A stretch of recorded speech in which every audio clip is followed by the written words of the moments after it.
Welcome to Love to See It, a podcast about the most in-demand breakfast food of all time, smoked salmon.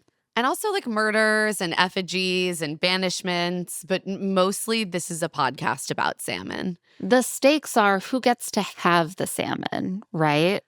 And if you're murdered, you can't have the salmon. If you don't get a shield, you're probably not going to get the salmon. So you got to keep your eyes on the prize, Which is the salmon of the smoked variety.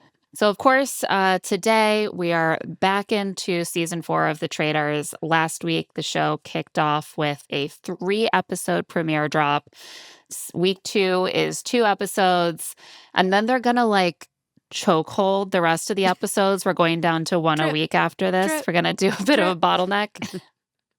But I'm really excited to get into episodes 4 and 5 this week. But first, some housekeeping. Over on Rich Text, we talked about the Ashley Tisdale mom group drama, our thoughts on podcasting, making it all the way to the Golden Globes, and of course, more on Love is Blind Germany. So you can find all of those discussions over at claireandemma.substack.com. So let's dive right into episode 4. We pick back up where we left off at the end of episode 3, the face-to-face murder of a player who is tied to a tree. I had almost forgotten. I was like, oh, right, we're in the middle of a murder. I'm so excited. I always forget. I have a terrible memory. I'm watching Tell Me Lies season 3 right now. Did you, like me, forget literally everything that happened? I'm forgetting characters. I'm forgetting plot lines. People are making dark looks at each other and referencing things, and I have no idea what they're talking about. I need to find some recaps from last season. But anyway, last week, as we have already forgotten, we were in the middle of a face-to-face murder of a player. I think there were 4 players who were tied to trees. And we don't find out, of course, who got murdered until breakfast. So Monet has a bit of a strategy, of course, when there's a face-to-face murder. We should ask everyone who was tied to a tree how that murder went down so that they can see whose stories don't match up. In the past, this has really tripped up any traitors who were part of a face-to-face killing group. So Ron is the first to come in of this group, and he says that there was a henchman in a black mask who tied him up, and the traitors had to walk around him. He thinks there were 3 of them. He's correct. So far, so good. He's correct. And then he's like, the footsteps were very light, and the lightest person I know is Mara. And I was like, I don't love this. I was like, Ron is going around calculating the weights of every tiny woman in the castle. This has turned into that carnival game where someone guesses your BMI. I'm like, I didn't sign up for this. I'm not paying 50 cents for this game. Truly, some of these men are just so sure of their own evidence. It's alarming. And it's not just the men. Almost no one has been right at all. And some very smart players have been extremely wrong and loud about it. But this really just kind of hits the ear a little weird. It's also simply not a smoking gun. I mean, I'm sorry, Mara might be the lightest, but just because you heard, and maybe she's not, by the way, I am not doing weight guessing. No, that's here weird. On the Love to See It podcast, we do not guess people's weights. We do not compare their BMIs. But even if that were true, what about the footsteps made it so clear that they were the footsteps of the lightest person currently in the castle? Have you ever heard of walking gingerly into a room? Have you ever heard of multiple people who can have light footsteps existing? It doesn't have to be the literal smallest person you know to have light footsteps. So this seemed like way too little evidence for him to suddenly feel such confidence that Mara should be a suspect. But don't worry, he will be saying it out loud to a group. I'm like, Ron, you're not good at this. Most of them aren't good at this. But this what I thought was a real unforced error. Yeah, this was particularly bad. So Lisa Rinna comes in next. They're coming in one by one. And like Rob Roush, I was worried for Rinna. I was like, this is tough. They could trip her up because everyone is immediately questioning her. And of course, she was not tied up to a tree because she was doing the murder. Yeah, but she does manage to say that a henchman tied her up, and Monet tries to trip her up by mentioning a gold mask on the henchman, and she's like, "No, it was a black mask," which is also what Ron Smart. said. She gives a lot of details. She mentions that the henchman, like, cut her free with an axe, makes it very dramatic. Candace is like, "She's being so specific. I'm worried she's doing too much." And I was like, "It seems like too much if she doesn't know." This is the thing that's always kind of unclear to me. Why would the traitors not know if they're there when this happens?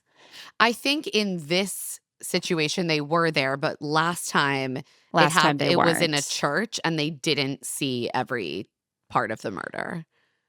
Yeah. So, like, people are assuming that the traitor won't know, but what might happen is that when everyone has the same story, the suspicion will maybe become, well, maybe someone actually got to watch all of them. She's setting herself apart by giving so many details. It initially just seems to kind of put suspicion on Ron because he did not mention the axe. And they're like, that is a major detail. You would Yeah, like notice he an would have. axe. Eric comes in next, and he also mentions the black masked henchman and the axe. So again, that's making Ron look pretty suspicious. And he says he thinks there were two traitors. He also tells the camera that he heard a laugh the night before. So now he suspects someone specific based on that laugh, but at first he wants to like keep it to himself while he keeps listening for laughs, I guess. It's like, I'm going to see what happens. And I was like, yeah, see who laughs, keep an ear out. The last person to come in is Kristen. And this is when we see a flashback to Caroline being murdered face to face I because think Caroline is the one who, RIP to Caroline. I think we had yeah, guessed correctly that it was going to be Caroline. Like a housewife kind of had to go. yeah, She it needed was, to be done. it needed to be done. And I'm going to say Candace and Rita are stone cold in this murder. Killers. I was kind of shocked. I thought there would be a little bit of like, well, now you're out of the game and like, I'm so it's sorry. not personal. Like, we had to sacrifice a housewife. Candace is like, you talk too much. And Carolina is like, I thought we really bonded. And Rena says, too bad, Caroline. Back to Dubai you go. And Caroline is like, well, I'm sure I'll see you outside, like at BravoCon or something. And Rena's Rena's like, no. no, you won't. Why? You will probably see her at BravoCon. I'm dying because these housewives are just so campy. They're just fully leaning into the camp. They're like, nope, I'm a killer. Too bad for you. By the order of the traitors, you've been murdered. Sucks to suck, Caroline. Caroline is so wounded. She's like, only a housewife could look you straight in the eye and then stab you in the back. I don't think that's true. I mean, I think there are a lot of gamers in this house who are also cold as ice. But it's true. The housewives love to play it up.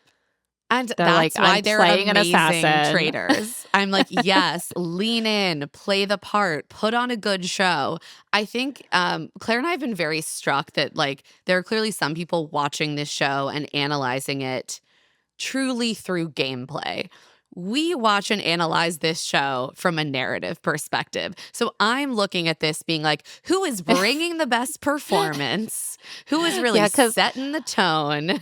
look, I can't really tell you anything particularly insightful about the gameplay of element of this show. I've done very minimal watching of gaming reality shows, but I do love a good story. And like this season has been like such a fun roller coaster for me. Um I think they should, I mean, they can't have just have housewives every season, but like to me it's like Stars. perfect. So after breakfast, a lot of the faithful still seem fixated on Ron, and Tiffany in particular is going hard on her theory that Ron, Jam Jam, and Michael are the traitors. I'm not totally sure why she's so convinced that all three of them are traitors She because seems I don't see much linkage between them. She seems to have different reasons for each of them. Like Yeah. Ron, everyone seems to agree is kind of suspicious because he went so hard at Portia, because he was connected to Donna. Jam Jam, she's just decided is a gamer who would go after other gamers. But there's no Yeah, real she's always like, evidence? "I wouldn't do that, but you would, Jam Jam." He's like, Is it "What?" rooted in something about the lore from his previous seasons that I don't know about? I truly don't Maybe. know. And then Michael, we saw that she's suspected, along with many other people from day one, and that's why she was sidling up to him. Yeah, but, like, Jam Jam and Michael are really going at each other's throats in a way that seems really unlikely for traitors to do to each other this early in the game. It's too early for it. Like, we've seen traitors go hard at each other, but usually not without a purpose. Right. There's no need for Michael to suddenly start losing it at Jam Jam in that way. Yeah, I was not super impressed by this theory, even though I think she's obviously one of the more capable people doing the game. I think the traders have been able to cover their tracks really well so far, especially because Donna was like not associated with them Which none at of them all, know. which none of them know. Colton is really riding high because he got Donna out. She was a traitor. He's now our new resident bachelor Traitor traitor hunting hunter. faithful. There's gotta be one every season. He's really And, like playing in the mold of Pete, of Pilot Pete. yeah, and like Pete, he's very quickly getting a little too high on his own supply. Yeah, they always overplay their hand, these bachelor dudes. Candace doesn't like the idea of targeting Tiffany. She's like, I don't really think that that's the right person for us to go for. She's a strong woman. She's a mom. I just don't feel good about it. There are all these other people that I would rather focus on. So why are we now bringing Tiffany's name up? Candace is like a traitor with principles. I mean, yeah, like you got to have a little solidarity. Maybe not with Totally. housewives, but like with someone you respect, maybe. Someone you know actually needs the money. So it's time for the challenge, and Alan introduces the players to his glorious beasts, which are giant effigies that they have to set ablaze.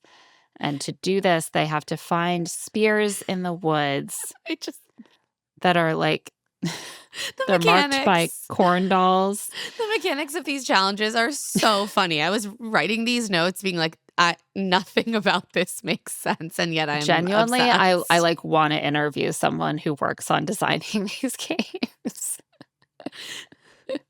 I'm like, what? Like, I assume that you come up with a basic idea for a game, and then you're like, we got to add something, like add a bangle, add a scarf. Like, what can we do to zhuzh this And up? they're like, a fire, an effigy, a creepy yeah, corn doll.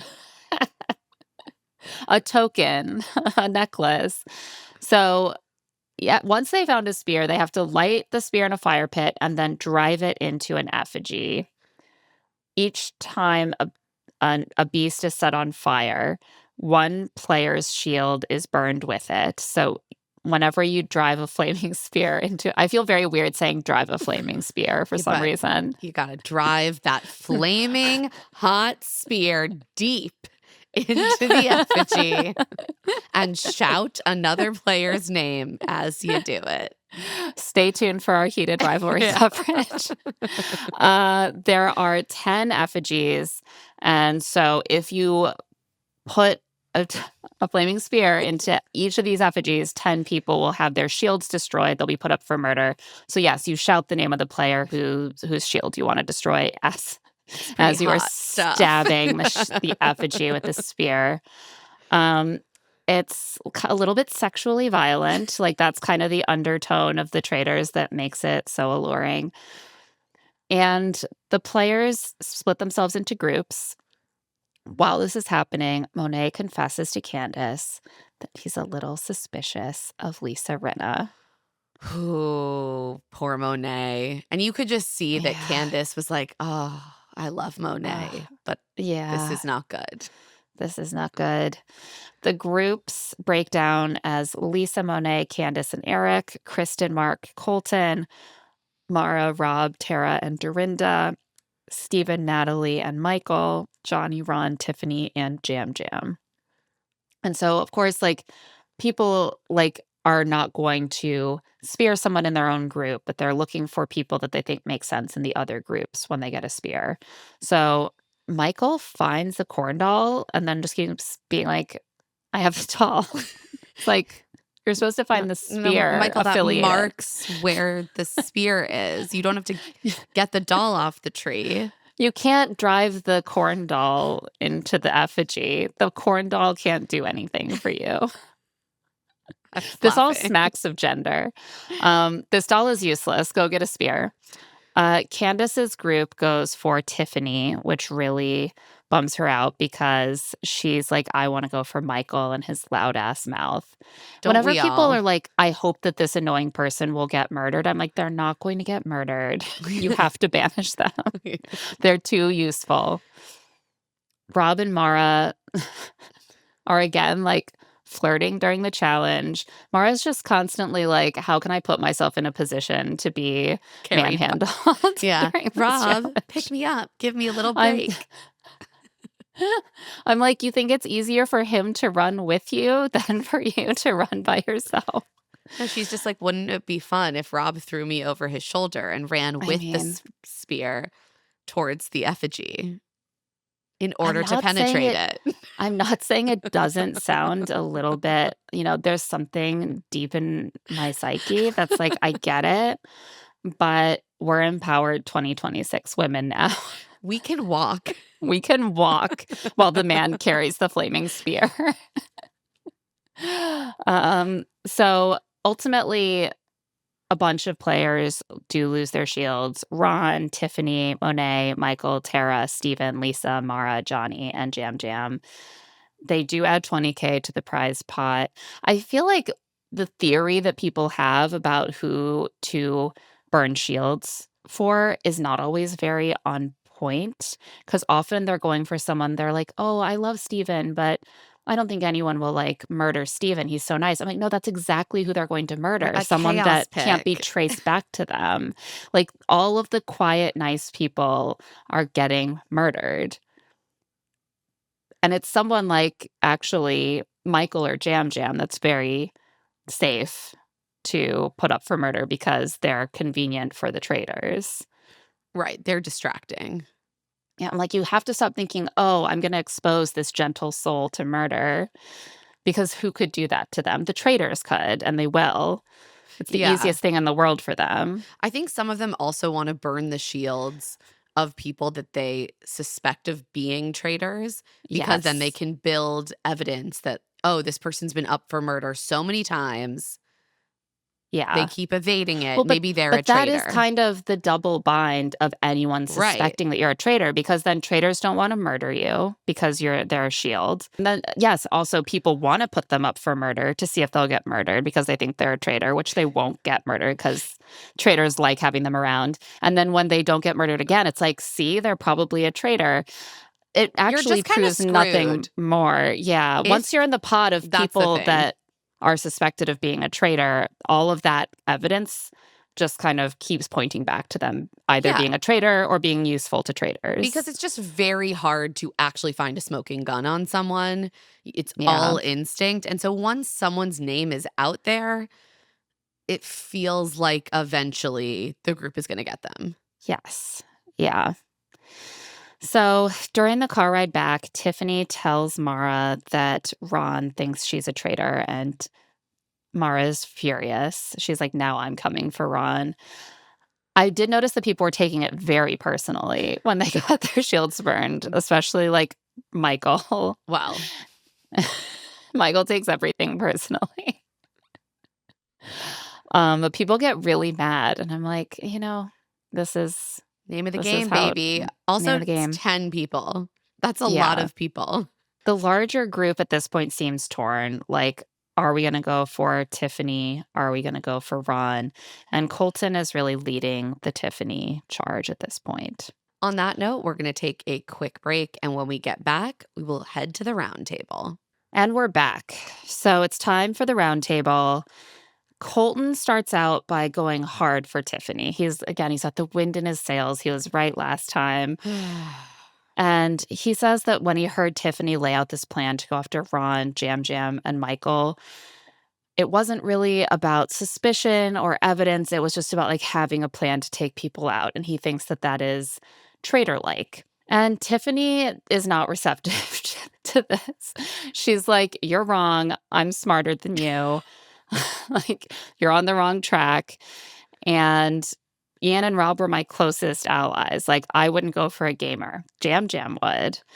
And again, I'm not sure why she thinks that, but Jam Jam is like, I'm not a traitor. They get into a whole back and forth over this. You're just like, no one is playing this well. Like, Colton is overplaying his hand.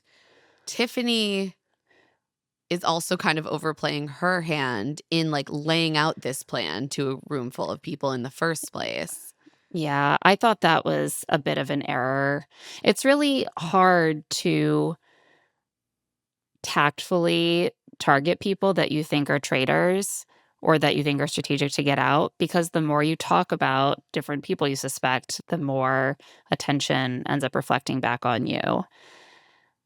And especially if people feel like you're kind of marshaling the house, then you're the puppet master. Like, everyone's dancing at your cue. So I don't think that that was very tactical. Tiffany does like shift the conversation to Ron and Jam Jam, but she really wants to focus on Ron. As we know, that's like the first person on her itinerary. Mara brings up that he floated her name, and he's like, it's true. I heard light steps and you're very small.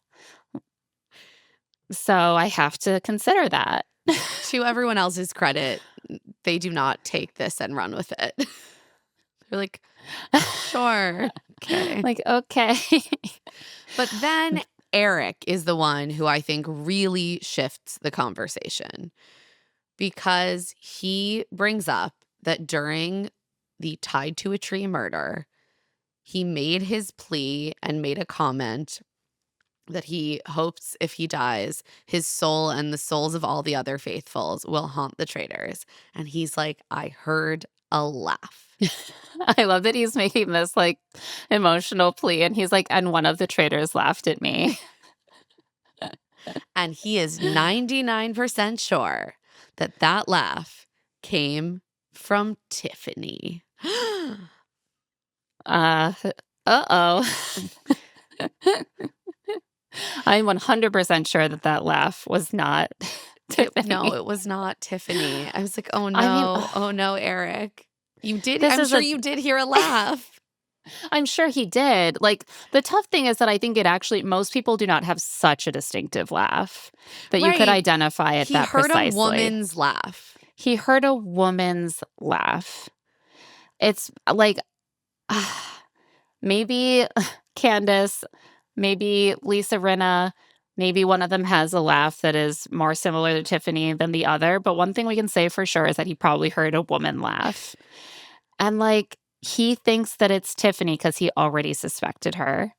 Right. And now she's the topic of conversation that's like fueling his certainty. He's probably getting more and more certain because of all the contextual evidence that he thinks he has. Yeah. And he does say, maybe I'm wrong here. Like, I'm not 100% sure, but it sounded like you. Yeah. He's like, but this is the problem. Then he's like, I am a musician. So my ears are just like, they are so perceptive. I listen to songs over and over again I can hear every little bit. And so you can trust my ears, unless like I was so scared that it messed up my hearing. And I was like, Eric, I just wouldn't go quite so hard That's on the how thing. incredible your ears are until you know that you're right. Yeah. I was like, just, you could have stopped at the first part. Yeah. Like, I believe that he is good at what he does, but I don't think that identifying that, like, this is what we would call like fake forensic science. Well, this is like what I'm happens, doing laugh I feel matching like. based on me being a really good listener to music. Right. This is why they say like often even like an eyewitness to a crime is not reliable, because the brain fills in things in our memory that make sense in context. Right. Plus, there will be experts who will think that they can see perfect resemblances between two like hair fibers, when in reality, like, many fibers would have matched, and there's just really no objective scientific backing behind some of these forensic sciences. But this is how it like develops. You like trust your own expertise, and you're like, I, for some reason, feel really certain about the pattern that I've matched here. Also, And to be so I'm going to go to fair, court and send someone to be banished. in this case from the castle. I was going to say, to be fair, that is literally what they have to do in the Traitors, or else they would No, just never send anyone 100%. home. 100%. Well, but that's often the case with every sort of system like this. Like often there is no smoking gun. The stakes are lower here, and you do have to send someone home. You can't just be like, We no acquit them conviction. all. We acquit due to lack of evidence. All the evidence was circumstantial, so we acquit. No, pseudoscience is all they have. Tiffany says, well, you're all doing the Traitors' work for them. Like, you're on the wrong track. And I actually need this prize money. And so I've been really focused on playing like the best game that I can because like I have kids to provide for. I'm a single mom. And I actually like was going to use the money. And she's becomes emotional. And Candace jumps in and is like, I think that we're all starting to do what we did to Portia. And we had an idea of which way to go, and we're getting swayed off onto a different path that's like a distraction. She says there are compelling points for Tiffany, but she doesn't really feel like it's as strong overall as the argument for Ron. And Ron is like, well, I've only ever been honest. I took a big swing and I was wrong. And that's really all there is. So the votes, when they vote, are split between Ron, Tiffany, and Jam Jam, who gets one vote from Tiffany. I was like, Tiffany, just even tactically, you probably should have voted for Ron, but I do not understand why she went for Jam Jam. No here. idea. Ron gets 2 votes, and Tiffany gets 15 votes. So it's simply always kind of wise to just vote with the group, especially at this stage of the game. Yeah, once people have a scent, you got to follow them, or you stand out a little too much. Tiffany is banished, and she says she's proud of how she played the game. And they should all be proud of themselves, too, because they've proven that everyone gets what they deserve. And they didn't deserve her because she's a faithful. I love thinking of everyone coming in with their little, like, here's what I'll say if I get banished as a faithful. I know, you really got to think about it. You got to plan it. There's no way these are off the cuff. Yeah. But everyone feels so horrible after this banishment, especially Eric. I felt really bad for Eric after this. Like several people, including like Eric, Tara, voted for Tiffany with like tears running down their eyes. Yeah. Yeah, Eric feels terrible because he really liked Tiffany and she did, need the money, and he put that nail in her coffin. Colton doesn't seem to feel that bad. He's just like, this is going to be a bit of a bad look for me. And it is what it is. I wasn't right this time. And I have to wear the pie, as he keeps saying. It's not a phrase I'm familiar with. Like pie to the face. And so you have to, like, when you're wrong, you get pie on the face. And then you go around wearing the pie on your face. It's like, well, I guess it comes off after a day or 2. Yeah. He's like, I have to wear the pie on my face for a day or 2. It's like a mix between a pie to the face and like a scarlet letter. It seems like egg on the face to me, like, is more the concept that he's referencing. Like when someone is embarrassed, like they messed up, I never think of them saying, oh, I got pied in the face. They say like, I've got egg on my face now.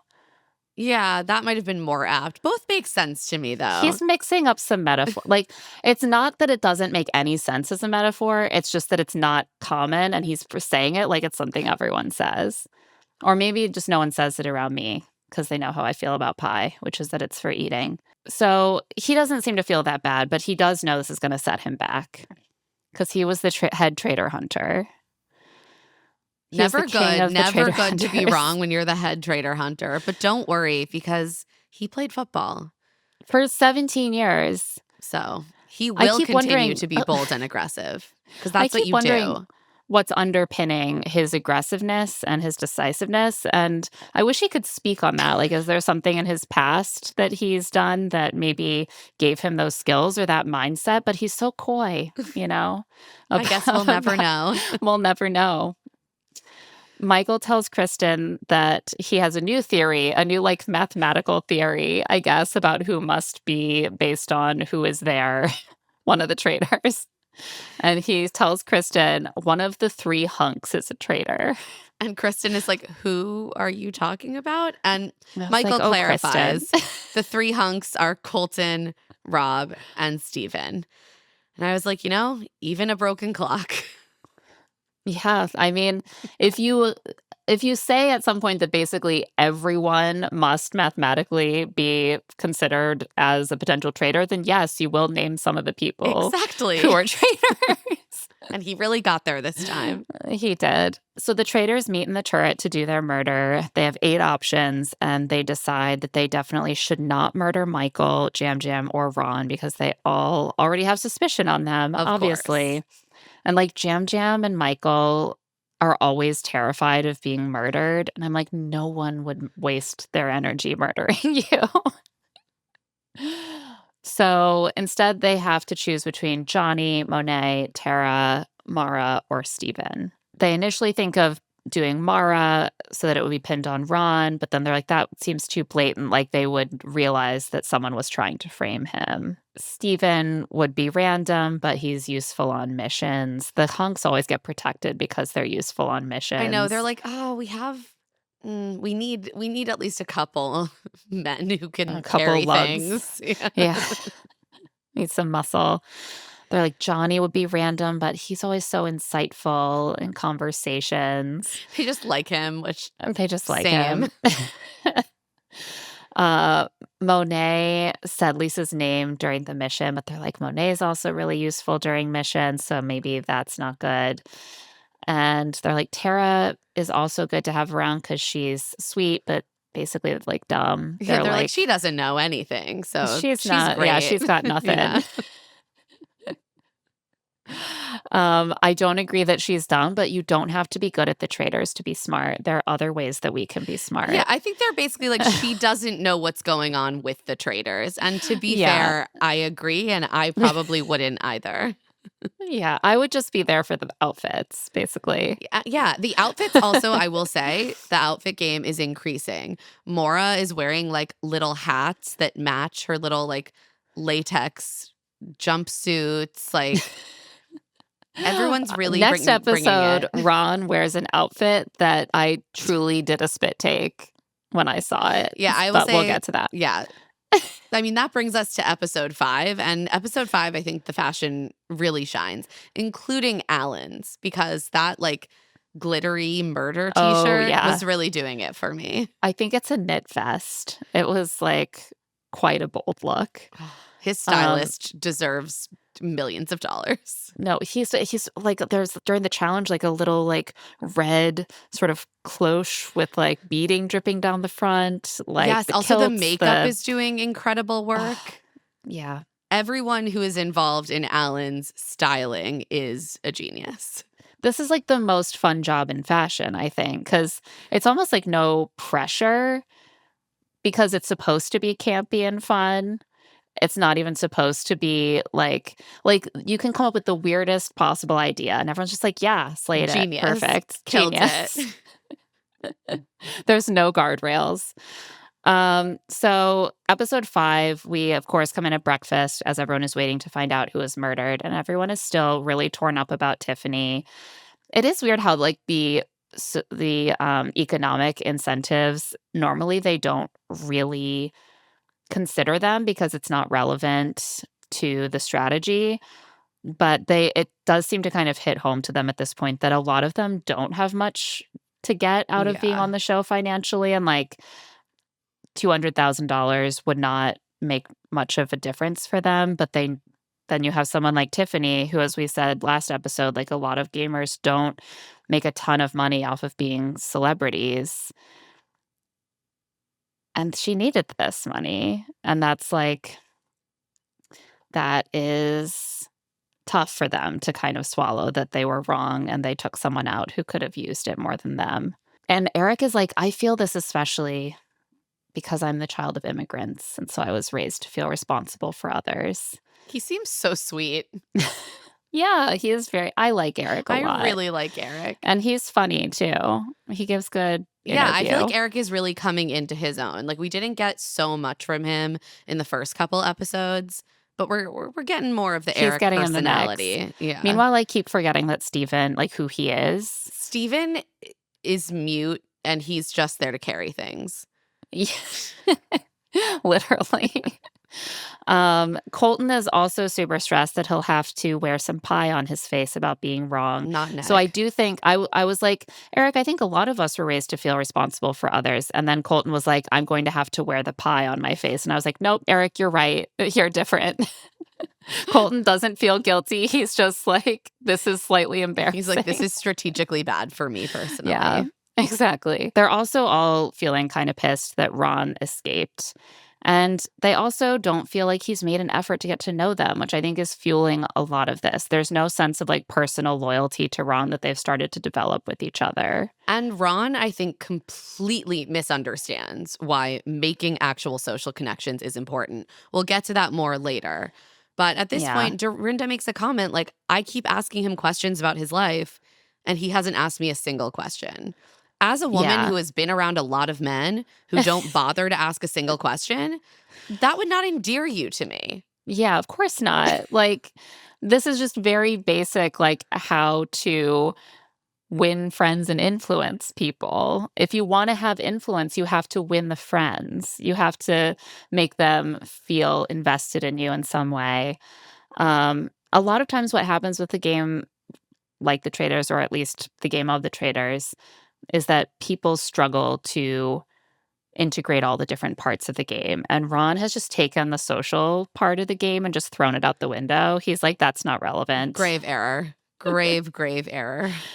Michael similarly is often just sort of like, this isn't about making friends. And I'm like, it is about making friends. Like, you have to be nice to people if you want to stay. Rob arrives in his signature overalls, no shirt, Luke, to show off his python tats. This one was for the Love Island watchers. Thank you, Rob. Thank you for bringing back your signature look. I will say, I love it. It works for me. This is the kind of Easter egg that everyone can enjoy. Yeah. I was like, oh, an inside joke that's not for me. It's still for me. You're like, look at those arms. It really causes a stir. I'll say that there's like a ripple across the table. Jam Jam and Ron arrive. They're the first of the vulnerable players to arrive. Ron is in a violently orange trench coat that is wearing him. Like it's like he's a a hermit crab who's gotten into a new shell almost. It's like a little more shell than he needs almost, but he's going to grow into it. Like, just the effect, like, it's almost like I saw the orange trench coat first. Yeah. Is what I'm trying. It's not really about size or anything like that. It's just about the effect of seeing the orange trench coat. No, it's like you don't see him. You see the coat. And then you're like, oh, it's Ron wearing the coat. It's so orange. Traffic cone orange. It it's is traffic fully cone traffic orange. cone orange. I loved it. I was like, yes, like, make a fashion statement. We love to see men getting into the mix with the fashion. Yes. They're definitely like, no one suspected they would be murdered anyway. So, of course, they're the first to come in because everyone's like, why would they be murdered? They're a traitor, or the traitors know that we think they're traitors. Then we have a little Bachelor break. Bachelor break. Let's talk about The Bachelor. Colton talks about being on The Bachelor. At breakfast, Colton, he's suspicious of Jam Jam. So he like brings up that Jam Jam was like crying a lot the day before. And he's like, I can't cry that much because I cried so much on The Bachelor. And it seems like a lot of the table knows that he went on the show as a straight guy, and some of them did not. Well, this is what also happened last season where Gabby had to tell like half of the cast. Oh, that's so true. This is our yeah, that she was the Bachelorette, and she was like, yeah, no, I'm gay now. Like, right. Well, it's funny because this time it's like, I think they didn't know that she was gay. And they were like, how did it go being on The Bachelor? And she's like, now I'm gay. Right. And with Colton, they're like, you're gay. And then they found out he was on The Bachelor. Yeah. I guess I'm like, what year was Colton on The Bachelor? The Bachelorette was 2018. So, yeah, I guess it would have been the beginning, January 2019, his season would have started. That feels so recent. I know. But it was actually 7 years ago. Help. Time is passing. I know. Yeah, so he's been out for obviously longer than Gabby, and, like, there had been more time for that to kind of become his public, part of his public image. But clearly the table So is split. Like, half of them are Yeah. extremely aware of Colton's history on The Bachelor. And the other half, including Dorinda, are confused. She's shocked. She's like, "I didn't know that you went as a heterosexual on a major show." And he's like, "At that time, I was convinced I was a heterosexual." She's like, "Oh, I missed the window. Like, I would have liked to, like, have a chance or whatever." And he's like, "You dodged a bullet. Congrats." Certainly she did. Yeah. Slightly dark for a moment there, but he is, he is taking a little ownership. At least of betrays like an inkling of self-awareness that was a very dark time and that he harmed people. Yeah. Yeah, but I was honestly also a little surprised that she, like, at that point, don't they all kind of know why they're there? Like, why they're famous? And that's why he's famous. Right. Or But maybe is she not. just so unfamiliar with The Bachelor that she didn't realize there wasn't like a gay version? Because part of me felt like, because someone says something about like, yeah, like The Bachelor, and she was like, yeah, but I didn't realize you went on as a straight person. That's so sweet that I want to live in the world that she lives in her mind, where there's just like, Well, she there's lives The Bachelor, in and Bravo. sometimes it's gay and sometimes it's straight. And She like, lives it's in the just world all, of Bravo, and there's like Yeah. always some gays around. That's true. I love that. And after they talk about Colton's time on The Bachelor, we discover that the murder victim is Monet Exchange. So sad. They end up, I think, deciding that Lisa had been mentioned by Monet, of course, to Candace. And they didn't think anyone else knew that. Like, Candace was like, I don't get the sense that anyone else heard this. I think it was just something Monet confided in me. And so we could take out someone who is coming for Lisa without tipping our hand as to why that is, because no one will trace it back. They all kind of Lisa. agree that they have to do that. And it was Yeah. the most tactically smart move, but you also can tell that at least both Rinna and Candace are kind of devastated to make this decision. Rinna even says, if Monet had never said my name, I would never murder them. Yeah. No, it's so sad. Candace is really starting to struggle with the treachery because she loved that she had this friendship with Monet and Monet trusted her, and then she had to use his trust against him. And she's like, I actually don't like this. And It's hard. It's hard to be a traitor. yeah. But Monet does have a great exit interview. He's like, I'm a little faithful ghost. I'm going to haunt these hallways, mark my words, ectoplasm on all of these hosts. Obsessed. You should have told more than one person about your suspicion, and then you really would be haunting them. Someone toasts to Monet being the best dressed, and Rinna says, sort of offhandedly, Rinna cannot help herself. sort of offhandedly, it's like, yes, one of the best dressed. Yeah. I'm like, you just murdered Monet. Give him this. He's the best dressed. She's like, I will not. One of. No, one of them One for of. sure. Yeah. We're agreeing. One of the best dressed.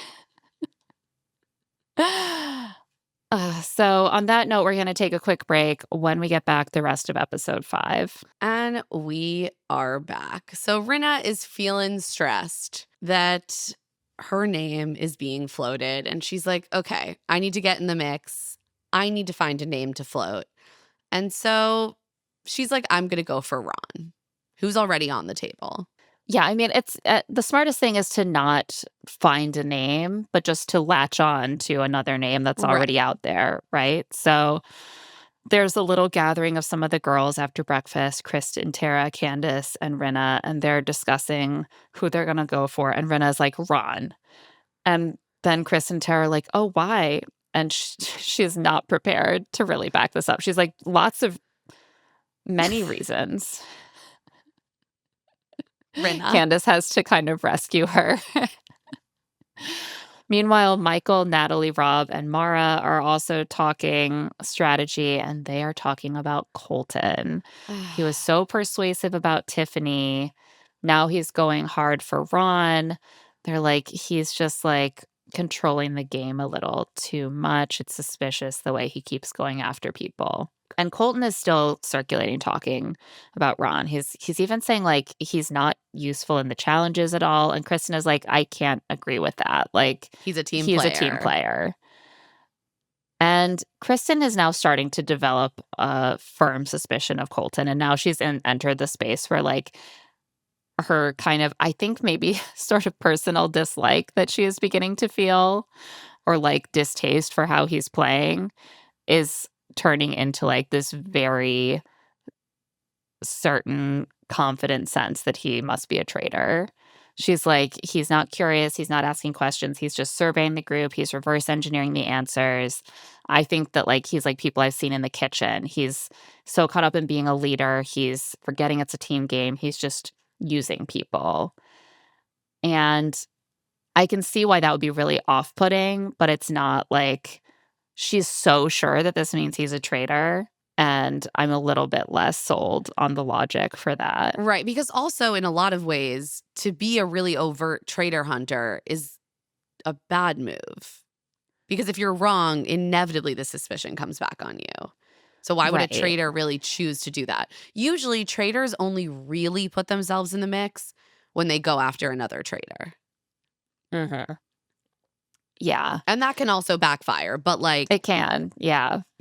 They would do it with a purpose.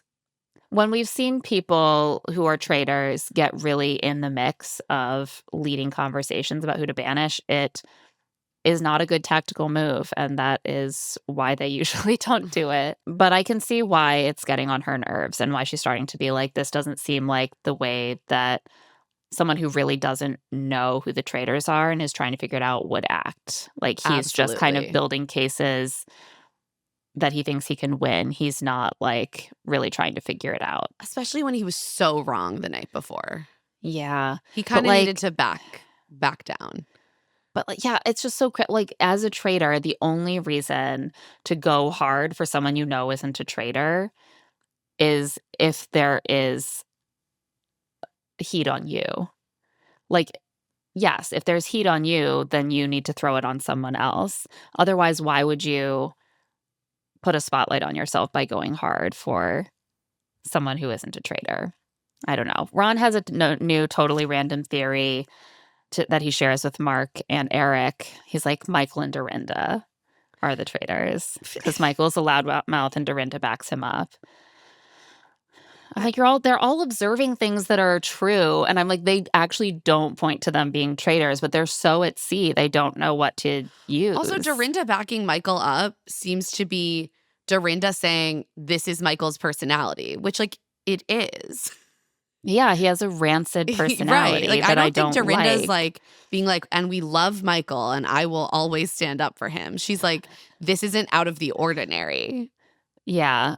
It's time for a challenge, and it's a little, I think, a good spin on the prisoner's dilemma. Yeah, this is smart. Yeah, they have to find missing statues around the grounds and put them in a water feature. And to find the statues, they have to search for gold coins in the fountain, which tell them where the statues are. Once they've put all the statues back, they turn the wheel to restore, like, the water in the fountain. The blood. Yeah, it's blood. Spoiler, it's blood. They have 30 minutes to do this, and they will add $16K to the prize pot if they succeed. The twist is that there are also shields hidden underneath the statues, and if none of them take a shield, there will be no murder that night. But if just one of them takes a shield, the traitors will murder. So obviously the traitors want to murder. So if you take a shield, it's sort of suspicious because maybe you just want to be able to murder. But if you are the one who grabs the shield, you won't at least be vulnerable to that murder. If you don't get one, someone else could be the one who grabs the shield and makes you vulnerable. I was like, there is no incentive to take the shield for the long game, because I think even if you can save yourself in the short term, it's so suspicious to take a shield Yeah, that the it's not reality is worth like it. this game does just depend on a certain amount of luck, and you have to be exposed to murder at certain points for people to trust you. And if you are caught taking a shield, people are going to assume that it is because you really want to be able to murder someone that Right. night. But of course, Colton is the kind of faithful who is like, I told myself I would always go for a shield because in football, when there's a shield, you take that shield and you run 100 yards to the end zone. He doesn't say the stuff about football, but it felt to me like he did. It's like, I told myself I would always go for a shield. And I'm like, you got to think through the social game ramifications here a little bit. He's really convinced that he's going to be targeted by the traitors, but he should obviously, I think at this point, be much more worried about being banished, which he does not seem worried about at all. Right. Now Colton is exactly the kind of person, well, I guess later he becomes a more likely target for murder. But at this point, he's a much more likely target for banishment. And I don't think that traitor hunters are always like, I'm going to be murdered. I'm going to be murdered. But they protect themselves a little bit from murder because they're too obvious. People don't want to either tie themselves back if he's named them or make it seem like too obvious of a framing by someone else. And so what ends up happening instead is that they get banished because it's weird to people that they're talking that much. Like, you talk about wearing the pie on your face, but what that should mean is that you're aware that you have made people suspicious, but you don't seem aware of that. Like, the pie is suspicion. Your face is covered with Exactly. the creamy whipped filling of suspicion right now. You gotta back off. Clean yourself off. Give it some time to mellow. Do not, now of all moments, you cannot go for a shield. Do not take a shield. He definitely took a shield. I really, really want to know whether he took a shield. Oh, I know, I'm dying. They split into teams to search the fountain. And they're like really stressed. The water looks very murky and yucky. Candace is like, what if I fall in and get a yeast infection? Who is going to take care of my coochie? And I was like, I want it to be well taken care of too. Like it seems a little messed up that they would make you get into this disgusting water if they have no one on hand to take care of that for you. Candace is just really working for me on this show. I love her. I love her. And I was like, please print this quote on a t-shirt. Tara's like, Johnny Weir and I strictly like frozen water. We don't like fountains or locks. I'm like, wow, it's actually pretty rare to be like, I would rather be around ice than like in a hot tub. Ice is their happy place. Like, ice is literally only frozen, please. So Colton is on Candace's team. Both of them obviously are motivated to have a shield because Colton thinks that he's going to get murdered. Candace wants to be able to murder. And their crew, as the clock is ticking down, finds 4 shields. And there's one for every person on their team. So they're like, should we all just take a shield? Meanwhile, Dorinda, Johnny, Michael, and Natalie also find 4. I thought it was smart to have 4 shields because this undermines any like in-group tension over like there's no one watching who won't get a shield in that moment. So you can all take one together and hold the secret together. Exactly. This only works if there's an opportunity for an entire team to get shields. Right. Because otherwise you have like a bunch of budding snitches on your team. Exactly. It's very obvious when they take the statues that only have one shield underneath them. No one's going to take the shield. Right. 4. Yeah, there's no upside. There's a little more temptation. Yeah. So they managed to get all the statues in place and the wheel turned before the time elapses. The blood bursts forth from the fountain. And Alan does not tell them whether anyone took his shield. They will be banishing someone before they find out. They, it turns out, won't even find out until breakfast the next morning. And they all are just like, no one took a shield. No one, I'm sure no one took a shield. Of course. I didn't. Did you? No? Me either.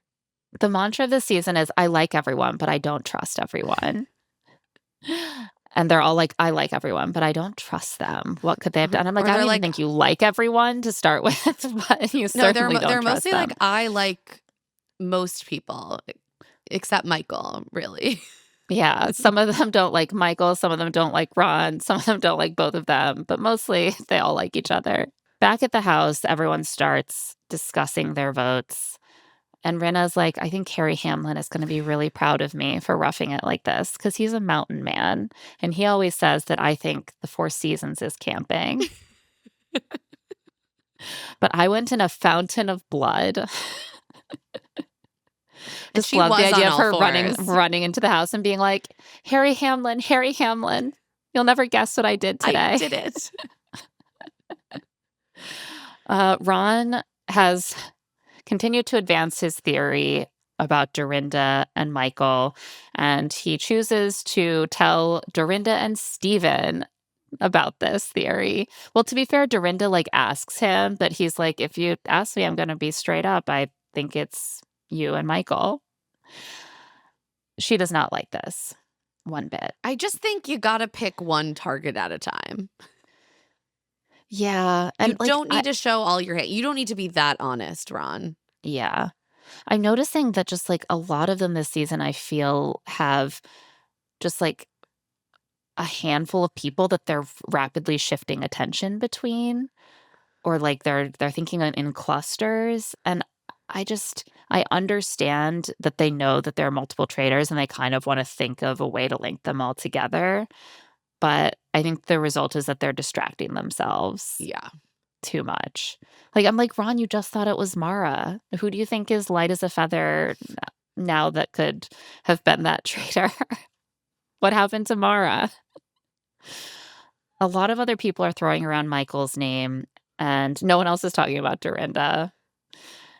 And Colton points out that almost everyone who voted for Michael earlier in the season is now gone. And only Jam Jam remains. And Jam Jam, he's like, that's kind of the worst conflict that he had, kind of pointing to the idea that maybe he wouldn't want to point back to himself by voting off someone that he had such a public, or by murdering someone he had such a public conflict with. This is obviously a wrong hunch, but at least this is a piece of evidence that is slightly compelling.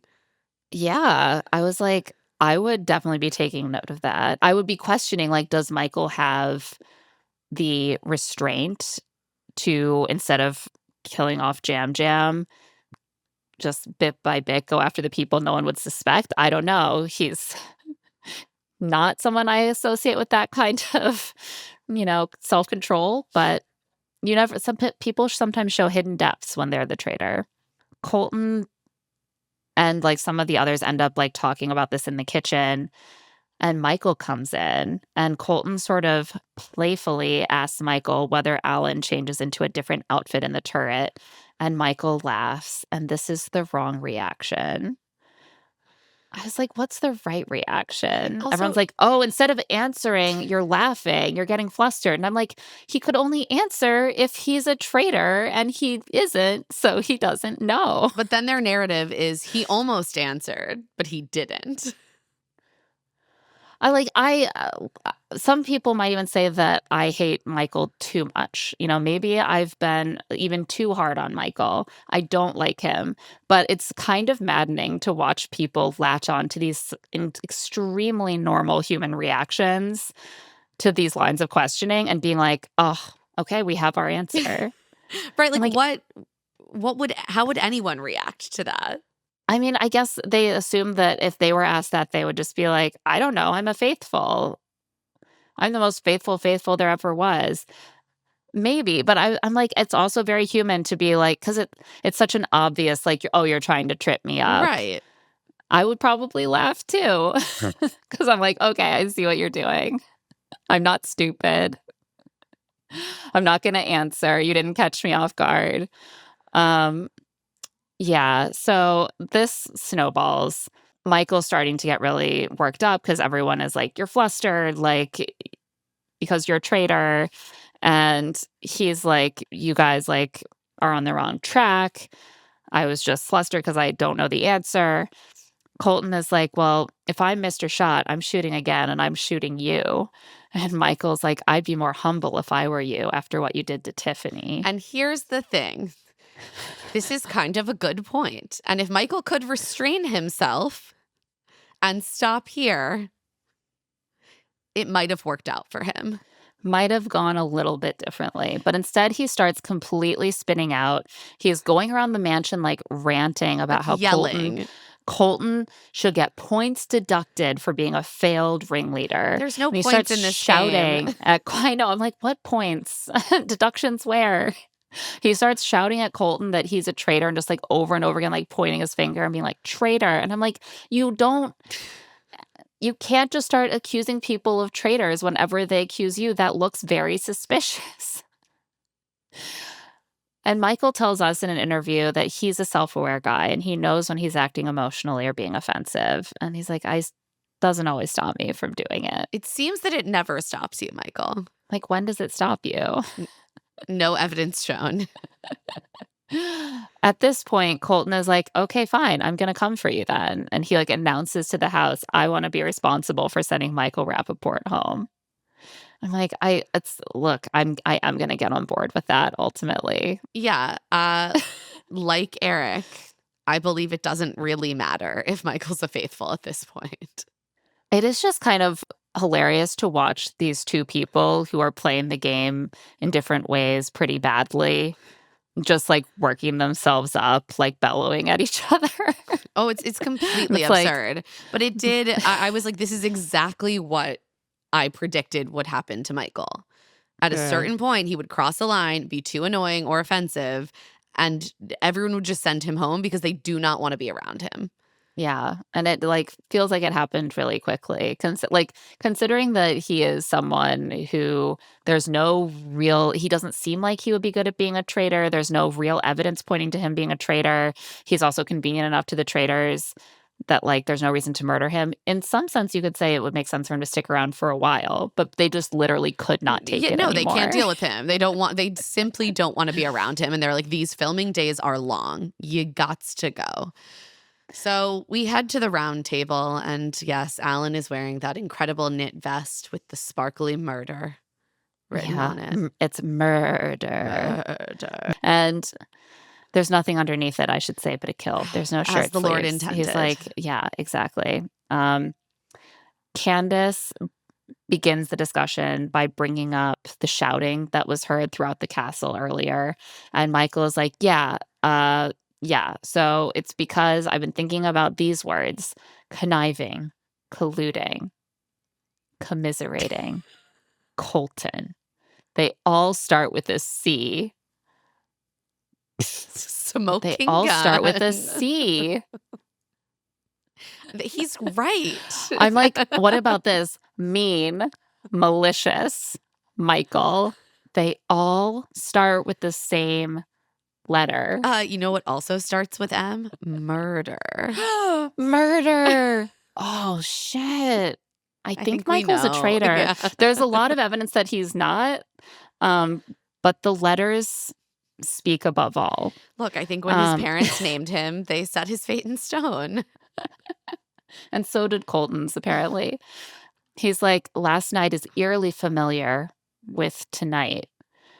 Last night, Tiffany was made to feel crazy, sad, and alone by conniving, commiserating Colton. This really felt like a very inept closing statement by like an Yes. overburdened like attorney, where he's just like, what if I came up with some Alliteration. phrases that I'll say over and over again? Yeah, like some alliterative phrases that are just to really hammer it into the jury's head. He's like, earlier, this man was holding court, saying my name, laughing, like he's making me feel crazy, sad, and alone. And then he points at Colton and says, nobody in this room would be better at holding a secret than you. I gasped. Everyone looks aghast. Like, they can't believe he said that. I mean, it's a fucking wild thing to say. The implication is so clear. Yeah. And I have to wonder, they probably left that conversation at the breakfast table in the edit in part to contextualize this. I think so. So, like, they had been talking about Colton being closeted for like, years and that and process. Yeah, and being the Bachelor during that time. And Colton looks shocked. He's like, do you think it was fun for 29 years of my life holding that in? And Michael's like, oh, it has nothing to do with that. I think you came in loving the idea of being a traitor. Like, Michael, what else would be your evidence that he's so good at holding in a secret? Right. And like he talks nonstop. He's constantly talking. Lots of people came in loving the idea of being traitors. You've got like people who've won multiple seasons of Survivor on this show. So like, what are you talking about really? Like, please. Let's just talk plainly here. Yeah, and clearly, I mean, Johnny Weir immediately is like, no, that's what you were insinuating. Well, yeah, he's playing dumb. He's like, it's not about that. I never said that. And Colton is like, you insinuated that it was about me being in the closet. And Johnny's like, yeah, you can't say that just because he felt forced to be closeted for much of his life that means anything about whether he is a secretive person. And Michael keeps being like, oh, no, it's not that. I just think he loves conniving and commiserating. It's conniving and commiserating. And it's not about that at all. I'm sorry if you took it that way. Everyone's like, okay. Like, they're not impressed with this apology. I mean, also, like, obviously, especially the other gay men, especially in the room, are like gobsmacked. Yeah. I mean, yeah. Like, come on. This was so beyond the pale. I was like, this is disgusting. He's trying to backpedal so fast because he could tell that this went over like a lead balloon. But like, there's no other reason that you would say that about Colton specifically. No, there's a reason that every other person at that table takes it that way. And so then to apologize by saying, I'm sorry if you took it that way is so like evasive. I mean, it's not an apology. And shitty. It's not an apology. It's like, I'm sorry you reacted unfairly to an innocent thing that I said. So because he can't get out of that, he just goes back to all the C words, including C words. Commiserating. And finally, Rob has had enough. Rob, thank you, Rob. I never, Emma, you had sung his praises, but I was like, I just don't know if he's going to be my thing. I'm starting to feel the Rob magic because when he bursts in and he's like, commiserating means feeling sorry for someone. I was like, thank you, God. I needed someone to say something. He was like, it was just really annoying me. It's not and Michael's what it means. Like, no, it doesn't. And I'm like, he's like, yes, it does. And like, I'm sorry. I just needed to say something. Rob is like, maybe like you could say it's not exactly feeling sorry for someone, but like, that's pretty much close enough. I mean, it's like expressing sympathy alongside for someone or empathy. Yeah. Like, right. It's like empathizing and like, close enough. Like Michael, what is Michael suggesting that it means? I was trying to figure out like, what does colluding? He already said colluding. Right. Yeah. I think he just feels like all of those words that start with co all mean colluding and conspiring. This makes me think like he didn't say conspiring, I guess. Yeah, maybe he thinks commiserating is conspiring. I don't know. I'm like, just because it starts with co doesn't mean that it's about getting together in the company of your fellow traitors and conspiring. Sometimes it's about getting together and being like, yeah, the world is really shitty. Yeah, I really feel your pain. I was also like, my life obviously involves a lot of commiserating because I was like, I feel like I use this word every day. I know, same. So Colton, to get back to the actual topic, is like, let's talk about Michael. If you look at the people who've written his name down, all of them are gone except for the one who has the biggest feud with him, which is Jam Jam.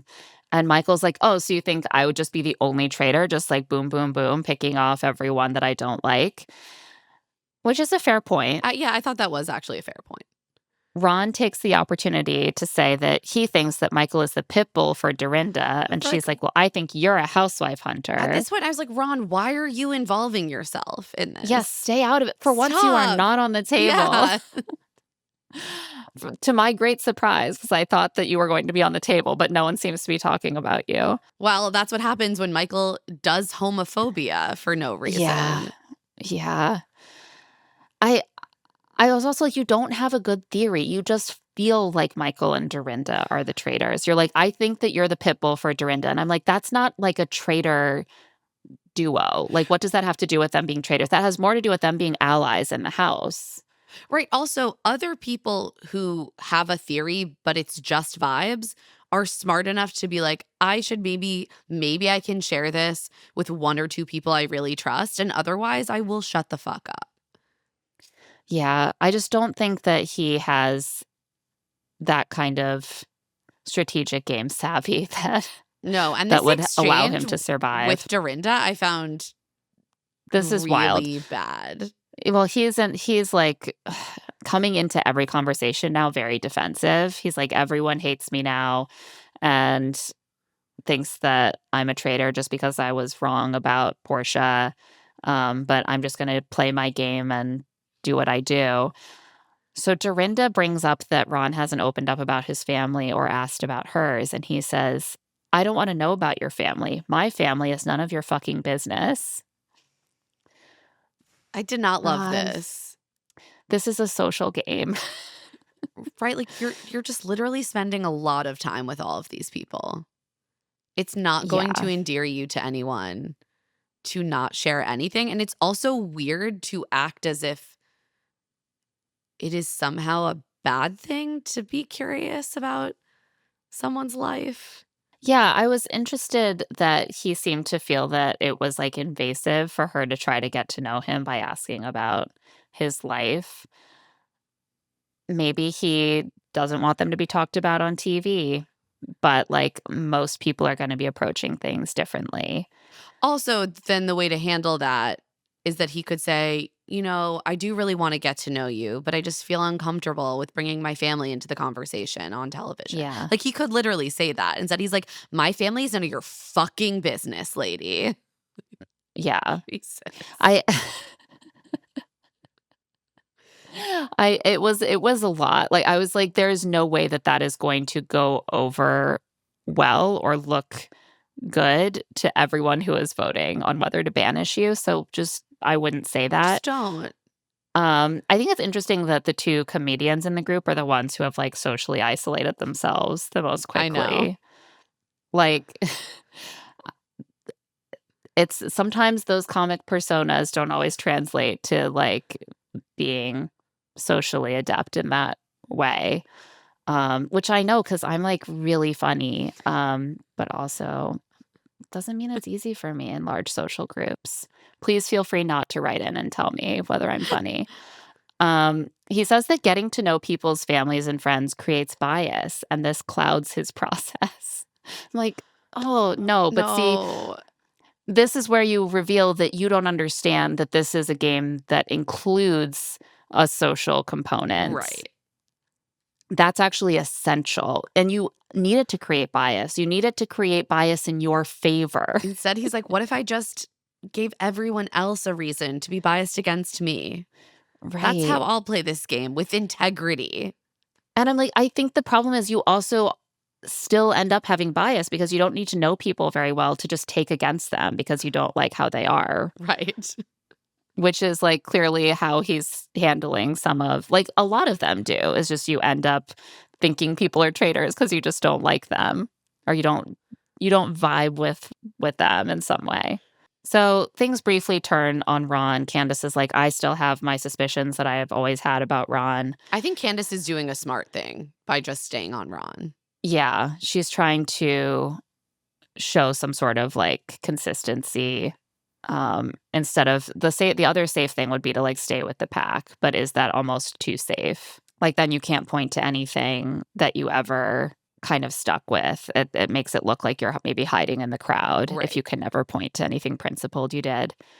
Colton says that Michael is lucky to have made it that far, and Michael says, says you, and then like 4 people chime in to say, I'll also say that. It's an I am Spartacus moment, but instead of saying I am Spartacus, they're saying I also think Michael should have gone home a long time ago. For being annoying. Natalie is like, Michael, you've been on my list from day one, but the way you spoke to Colton is enough to vote you out. I agree, Natalie. Eric says that he's either the most distracting faithful or a great traitor for wasting their time with conflict.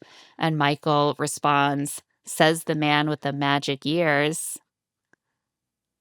Michael, you can't, everyone is already turning against you. Right, You're not going to win them back by being a dick. Just stop it. Just stop talking. Literally, people are starting to be like, please, you Maura talk too much. Please begging stop. him to stop talking. And then he's like, you stop talking. I'm like, she's barely spoken. You won't shut up. And the things that are coming out of your mouth are very unpleasant. Also, Eric is correct. He is an incredible tool for the traitors as a faithful because he is the most distracting faithful. 100%, which is why he's still here. Michael points at Colton and says, you sent a good faithful home last night. Did you laugh about it later? And he keeps repeating his slogans. He's like, crazy, sad, and alone, colluding and commiserating, crazy, sad, and alone. And like you're just making yourself sound like a crackpot. Like you're making yourself sound like someone with like a sign on a corner all by yourself, and you're like, the end is coming. Yeah. Like, yeah, I'm like, you have the slogan, but if you just keep repeating the slogan over and over again, that's only going to make it seem like you're kind of like fixated on something. And I also don't think anyone feels bad if he feels crazy, sad, and alone at this point. No. Colton and Eric at this point are not vulnerable to these like accusations from Michael because no one likes Michael and they're not on the hot seat. And they're kind of like, I made a mistake. People make mistakes. But later on in the process, it will probably come back to haunt them a bit. Yeah, I think that Colton will absolutely be on the chopping block. He stuck his neck out a little too far and then continued to do it. But Michael just, as per usual, got in his own way. And no one is going to go after Colton over Michael. Yeah, I think the little gimmicks too, it just really makes it seem like you're dressing up too little evidence with these ridiculous little catchphrases. It's like, it would be enough to just be like, you're the one who's been controlling this game, deciding who we send home. And we sent home a good faithful last night who was smart and who was vocal, because probably I think someone like you would be threatened by if they were a traitor. And to like be all like, now I have all these little like these little bits of rhetorical flourish. It actually only makes it seem more threadbare what you're saying somehow. Whatever. He's just a loudmouth. No one likes him. It's time for the vote. Lisa loves that he creates chaos, so she votes for Ron. Another good option. Colton votes for Michael and literally says to him, you don't make me feel good. I don't want you in the castle. I mean, yeah, valid. Candace also votes for Ron and is like, playing as a faithful, I will be staying consistent. And I was like, you can say less, Candace. Yeah, everyone knows you're voting for Ron. Like, you don't need to be like, when I'm playing as a faithful, what I'm thinking is consistency. I'm like, you don't need to announce that. Johnny is also voting for Michael and is like, I don't care if you're a traitor. I just don't want you here. Kristen and Jam Jam vote for Michael. Dorinda votes for Ron, also citing consistency. Michael says he's voting for little traitor Ron and will come for big traitor Colton next. And I was like, maybe you could stop making comments that feel sort of personal and personally rude about people. But he simply at this can't. point in He the cannot process. shut the fuck up. He cannot, he will not. Ugh. Natalie, Rob, Mark, Tara, Ron, and Mara vote for Michael. And Mara's like, I'm sick of the Michael show. You talk way too much, but you don't say a lot. Kind of sums it up. Steven votes for Ron. Forgot Steven was there. I was like, I think everyone's voted now. Nope. Steven's still there. So yeah, Michael is banished. Thank God. I was celebrating. And he gives his little speech. He's like, you just voted out the best looking, the smartest, and the dopest faithful. Okay, man. The thing that I enjoyed is that no one feels bad after he leaves, even though that's he's the a thing. faithful. I have to think that after the emotional fallout of voting for Tiffany, because they really thought she was a traitor, but it was not someone that they wanted to leave, and it was someone they felt deserved to stay. They must have felt like it will be such a relief to vote someone out where either way, we will be glad that they're gone. Like, Right. we don't have to worry about another night of like guilt and like recriminations because everyone will be kind of like, well, at least Michael's gone. Yeah, they all want to win this game, but they also all have a job to do, which is film this show. And I can imagine Right. that having someone like Michael around all the time would just make that job very unpleasant. Yeah. It's been making my job unpleasant. Right. We And all I only have to won. spend a couple hours with him a week. So in his exit interview, he again says that he was only referring to how Colton is playing the game and not saying anything about his sexuality. And he apologizes if he offended Colton or anyone in the house. Sure, I Jan. don't believe him. But I appreciate that it was made clear to him that that was not acceptable. And so, whether true or not, he feels very compelled to say that he would not use that against someone. Jam Jam and Colton are like pretty shaken that he wasn't a traitor. I think they actually thought he was. And also, they're like, this again is going to look bad for people who were really charging for him. But fortunately, no one was sorry to see him go. So that's got to help a little bit. It does fuel the suspicion against Colton, though. And so he's like, I have to find someone else to throw suspicion on. And so in front of a large group, he asked Dorinda if Rinna is normally this quiet, which actually is perceptive. I will give him that. That's the thing. Sometimes Colton does notice things. He doesn't always execute on what he notices in the correct way, and sometimes he's very wrong. But this is a true observation. He's sort of like, Yeah. from what I know of Rinna, I would expect her to be playing the game kind of more on the level that I'm playing the game. Yeah, she's been if she were a reserved. faithful, I would expect her to be talking a lot, working with me on whipping some of these votes. Like, that just seems like her style. And Dorinda's like, yeah, you're right. She is normally much more outspoken. And he also says her reactions at breakfast were over the top. Which we've said too. People always get themselves into trouble with over the top reactions at breakfast. Jam Jam says that she was the person who gave them the best description of the murder. And Colton's like, yeah, because she got to watch it 3 times. Rob is present for all of this, and he's like, oh no. Yeah. I guess the thing is, it's possible that there are no traitors in the group of people who could have gotten murdered. So it's possible that they all know because none of them are traitors. Right. Or it's possible that the person who remembers the most details got to watch it happen 3 times. Or it's possible that someone would have fewer details because they didn't watch it. The problem is all of the options are on the table. Right. But when he puts that out there, it's clear that a lot of them hadn't really considered this. They're like, oh, she knew how the murder went. In fact, the best of anyone. So, like, she's sort of exonerated. And he's like, well, what if she got to watch it 3 times? And they're like, oh, right. Maybe that happened. Rob is present for this, and he's very concerned. He's like, I've got this alliance with Colton, the himbo alliance. Every season there's some sort of himbo alliance.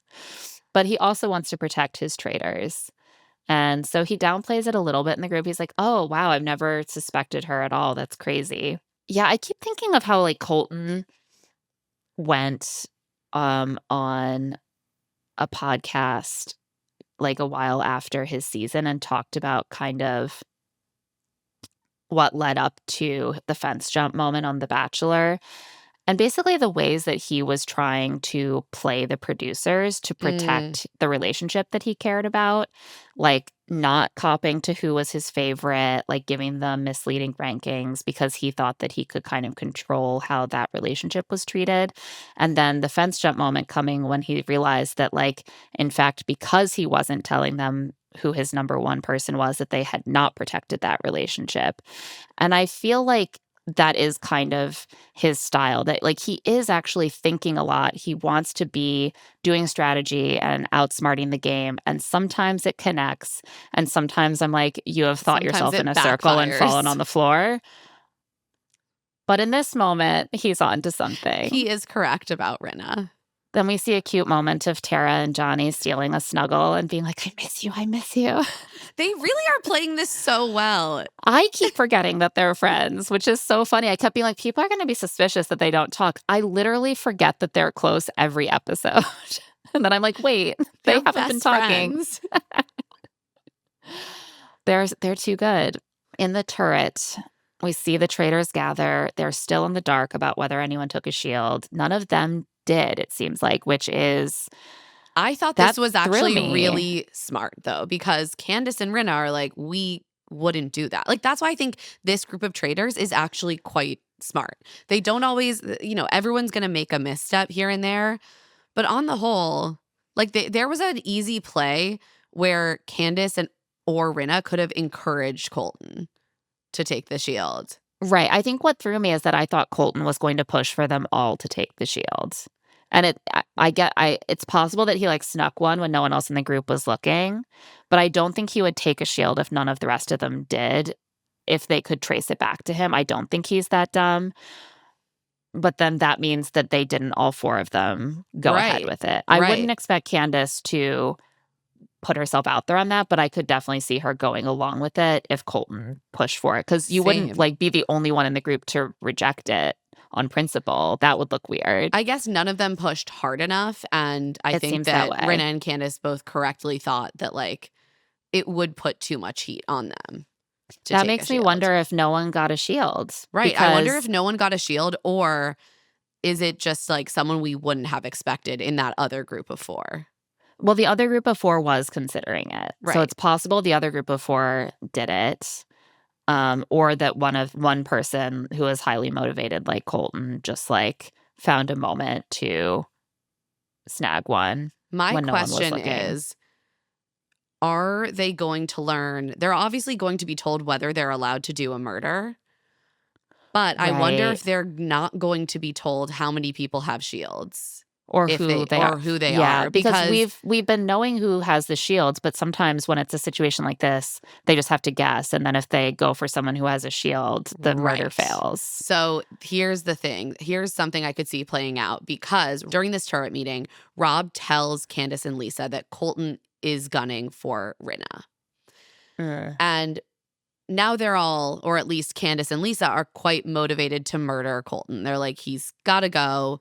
He's going to be on to one of us at some point. Maybe it's now, maybe it's later. Is there a world in which they learn someone took a shield, so they are allowed to do the murder? They try to murder Colton, and he's shielded.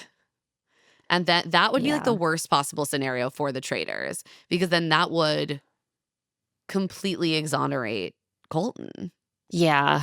And Rob does take this moment before they find out to tell Lisa that Colton is coming for her. And she's like, if I can't murder him, then he's coming for me.